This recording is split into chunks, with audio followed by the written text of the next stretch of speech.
Kisah surga bagi si ahli maksiat. Pada suatu hari, Umar bin Khattab menemui Rasulullah Shallallahu Alaihi Wasallam.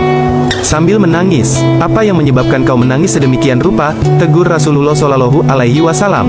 Umar bin Khattab lalu menceritakan perihal penyebab tangisannya. Ia bertemu dengan pemuda yang kondisinya memprihatinkan. Pemuda ini menangis terus-menerus dan menceritakan sesuatu sehingga hati Umar bin Khattab merasa pilu. Rasulullah berkata, "Sebaiknya kau bawa dia masuk." Umar kemudian menyusul pemuda tersebut dan menyuruhnya masuk ke rumah Rasulullah. "Perkenalkanlah dirimu kepada Rasulullah," perintah Umar. Sang pemuda mengangguk. "Namaku Musnib, ya Rasulullah," jawabnya. "Apa yang sebenarnya terjadi sehingga kau menangis seperti ini?" "Aku telah melakukan dosa besar, ya Rasulullah. Aku sangat takut membayangkan siksaan yang akan aku terima di akhirat kelak." "Apakah kau menyekutukan Allah?" tanya Rasulullah yang belum mengetahui dosa besar apa yang dimaksud Musnib.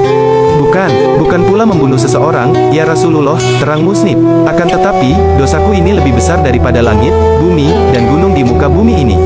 "Apakah dosamu itu lebih besar daripada kekuasaan Allah?" "Bahkan dosaku lebih besar lagi, ya Rasulullah." Musnib tertunduk lunglai. "Apakah dosamu tersebut lebih besar daripada arsy Allah?" "Dosaku masih lebih besar daripada arsy Allah." "Bolehkah aku tahu, apakah dosamu itu?" tanya Rasulullah. Kemudian, "Selama 7 tahun, aku telah melakukan perbuatan maksiat. Apabila ada seseorang yang meninggal dunia, lalu dikuburkan, maka segera kugali lagi kuburan itu dan kuambil kain kafannya. Suatu hari, ada seorang gadis yang meninggal. Malamnya, langsung kubongkar makamnya. Entah kenapa, tiba-tiba mayat gadis tadi kusetubuhi berkali-kali dan kugeletakkan begitu saja." Mendengar penuturan pemuda ini, Rasulullah Shallallahu Alaihi Wasallam terkejut bukan main dan mengusir pemuda tersebut. Pemuda itu segera pergi dan terus melangkah. Ia mendekatkan diri kepada Allah Subhanahu wa Ta'ala.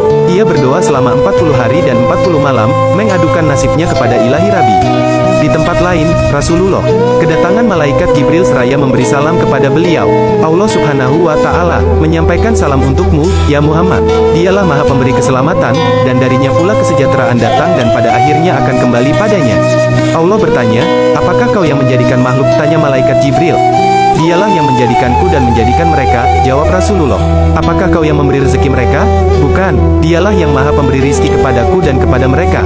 "Apakah kau menerima tobat mereka?" "Bukan, melainkan Dialah, Allah, yang menerima tobatku dan tobat mereka." Karena itu, Allah telah menyatakan, "Hendaknya kau segera menerima tobat seorang pemuda di mana beberapa waktu yang lalu kau telah mengusirnya. Sesungguhnya Allah telah menerima tobatnya," jelas Jibril. Setelah mendengar penjelasan Jibril, Rasulullah Shallallahu Alaihi Wasallam segera memanggil pemuda tersebut dan menyatakan bahwa Allah Subhanahu wa Ta'ala telah menerima tobatnya.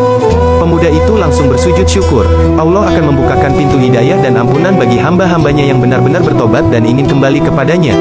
Nah, itulah salah satu kisah tentang surga bagi si ahli maksiat. Semoga dengan cerita ini kita semua bisa selalu bertobat sebelum kematian. Amin.